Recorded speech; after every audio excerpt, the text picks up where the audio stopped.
पिता और पुत्र की कहानी। बेटा बाप को एक अनाथ आश्रम छोड़ने आया था। साथ में बाप के सारे कपड़े और कुछ ज़रूरी सामान का बैग भी लाया था। बेटे ने अनाथ आश्रम के मैनेजर से सारी ज़रूरी बातें कर ली और बाप को वहीं पर छोड़कर जाने लगा। बेटा अभी अनाथ आश्रम से बाहर निकला ही था कि उसका फ़ोन बजा। फ़ोन उसकी पत्नी का था, जो दूसरी तरफ से पति को कह रही थी, वापस आने से पहले ससुर जी से कह देना कि किसी छुट्टियां त्योहार पर हमसे मिलने नहीं आएंगी तो भी चलेगा।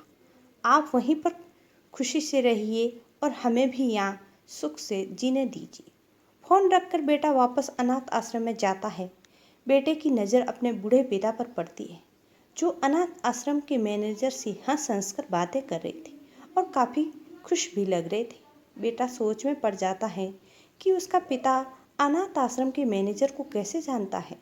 थोड़ी देर इंतज़ार करने के बाद जब उसका पिता मैनेजर से दूर जाता है, तब बेटा मैनेजर के पास पहुंच जाता है और उससे पूछता है कि आप मेरे पिताजी को कैसे और कब से जानते हैं। मैनेजर बेटे को बताता है, मैं तुम्हारे पिताजी को कई सालों पहले तब से जानता हूँ जब वह अनाथ आश्रम में एक अनाथ बच्चे को गोद लेने आए थे।